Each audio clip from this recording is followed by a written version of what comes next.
Je vous remercie d'abord et vous félicite pour votre heureuse initiative de décentralisation donc, de vos activités au niveau de la région de Ziguinchor. Permettez-moi d'abord de vous présenter brièvement le COSAMA, qui est le consortium sénégalais d'activités maritimes, qui est en partenariat avec l'État du Sénégal pour la gestion de la desserte Dakar-Ziguinchor-Dakar et l'exploitation donc d'une petite flotte composée, comme vous l'avez dit tout à l'heure, du Aline Sitoé Diatta et récemment de Djambon et de Hagen. Et ça se passe très bien? Je pense que ça se passe bien. On a débuté il y a de cela pour les nouveaux bateaux il y a 2 mois. Nous avons modifié notre planning de rotation et augmenté les rotations. Combien par semaine? Par semaine, on en a 4 de part et d'autre. Donc il y en avait auparavant avec les ASD 2 rotations par semaine. Maintenant, on a doublé les rotations. Doubler les rotations, c'est essayer de répondre à la demande donc des usagers, ceux qui fréquentent la liaison maritime Dakar-Ziguinchor. Justement, vous parlez de demande. Elle a été très forte quand on avait Aline Sitoé Diatta seulement. Aujourd'hui, on a 3 bateaux. Est-ce que vous avez, disons, les mêmes difficultés, c'est-à-dire en termes de demande? Est-ce que la demande reste encore forte? Bon, voyez-vous, la demande est sans cesse croissante parce qu'il est évident que même avec une flottille de 3 navires, on ne pourra pas absorber toutes ces demandes. Mais quand même, un pas quantitatif a été fait à ce niveau. Donc, au lieu de transporter peut-être par semaine 1500, on l'a doublé, on en est peut-être à 3000 passagers donc par semaine. Tous les 48 heures, il y a soit une arrivée de Ziguinchor, soit un départ de Ziguinchor et vice-versa pour Dakar. Et je pense que par rapport à cela, un grand pas a été fait dans le cadre du désenclavement de la région de Ziguinchor. Le trafic maritime, ce n'est pas seulement le transport de personnes, il y a aussi le transport de la marchandise. Est-ce que vous pouvez nous dire en termes de quantité, vous en êtes à combien?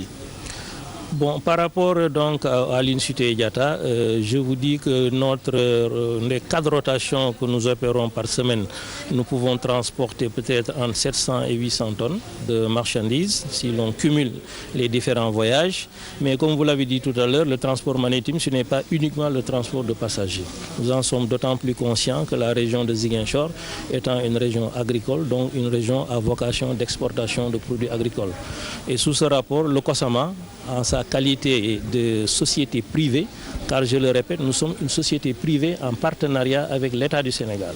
Ce qui veut dire aujourd'hui, en tant que privé, nous avons mis donc un navire qui s'appelle le Djogé, qui est un navire essentiellement destiné au transport de marchandises et qui a une capacité d'emport de 2000 tonnes et qui est destiné non pas à faire Dakar-Ziguinchor, mais à faire ce qu'on peut appeler un cabotage sous-régional. Ce n'est pas très connu, ce navire. Ce navire peut-être n'est pas très connu. Et vous n'avez pas beaucoup communiqué là-dessus?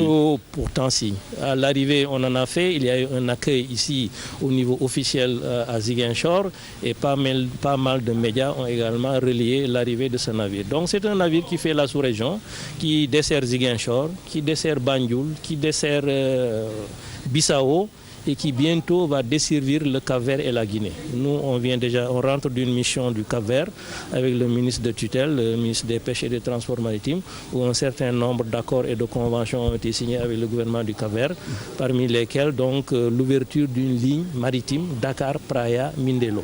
Et nous nous attelons déjà à faire notre premier voyage vers cette destination du Cap-Vert qui est extrêmement important. Donc c'est un navire extrêmement important pour nous qui dessert donc la région de Ziguinchor et qui pourrait même à l'avenir constituer un hub. C'est un paradoxe que de parler de hub au niveau de Ziguinchor qui est une région enclavée. Mais vous savez, on est à quelques encablures de la Gambie, de la Guinée-Bissau et même de la Guinée-Conakry. Donc des marchandises pourront transiter au port de Ziguinchor à destination par la route de Bissau et probablement de Banjul. Donc je pense que c'est un projet extrêmement important, avec lequel nous nous sommes entendus avec l'État du Sénégal pour apporter quand même notre touche à ce processus de désenclavement de la région de Casamance. Alors, monsieur le directeur, parlons justement de transport maritime au Sénégal. Ce n'est pas très développé. Qu'est-ce qui l'explique à votre avis et comment pousser ce secteur à aller de l'avant? Bon, comme je le vois, je pense que les conditions sont réunies pour faire de notre pays un État, disons, armatorial. Au plan géographique, le port de Dakar est très très bien situé. C'est donc la porte d'entrée de l'Afrique, comme on le dit. Beaucoup de navires transitent par Dakar pour aller rejoindre les autres ports africains. Qui a beaucoup d'avantages. Qui a beaucoup d'avantages en termes de compétitivité et d'attractivité. Même s'il est concurrencé par d'autres ports. Oui, concurrencé par d'autres ports, ce qui est tout à fait normal. Cela s'explique par la promiscuité des ports. Donc entre Banjul et Dakar, Conakry, Cap-Vert ou Bissau. Donc c'est des ports excessivement proches. Mais quand même, je pense qu'en termes d'avantages comparatifs, donc Dakar se situe un tout petit peu au-dessus du lot. Nous sommes aujourd'hui un port qui dessert l'Interland, comme par exemple le Mali, donc qui draine beaucoup de marchandises. Donc je crois que ces conditions étant réunies, il nous faudrait peut-être aujourd'hui développer notre propre flotte. C'est comme ça que je vois un peu la situation. Vous savez que c'est rare qu'un pays soit un État armateur.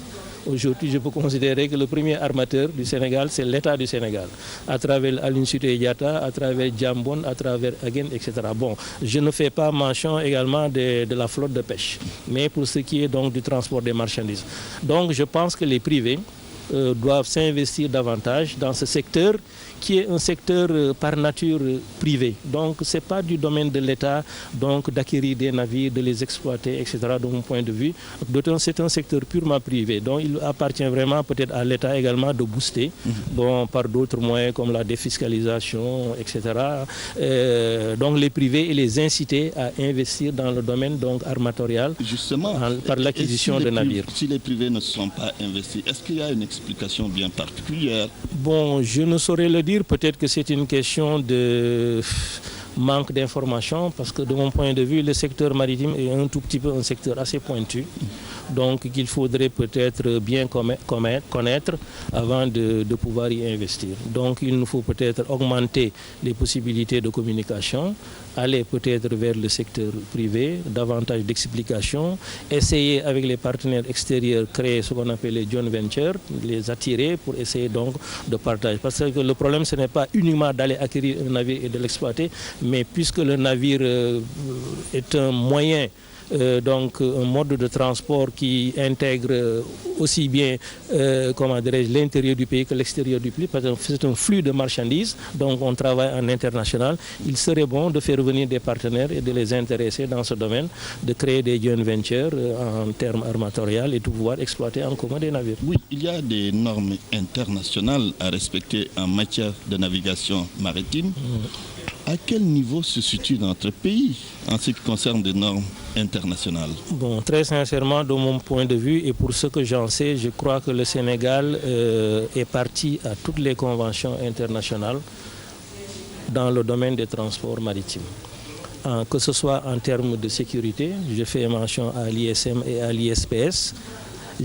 En termes de normes à respecter, en termes de législation internationale, donc l'ANAM, l'autorité de tutelle déléguée, est là pour peut-être fournir beaucoup plus d'explications. Je crois que toutes les normes sont réunies ici donc pour faire de ce le Sénégal est au bon niveau.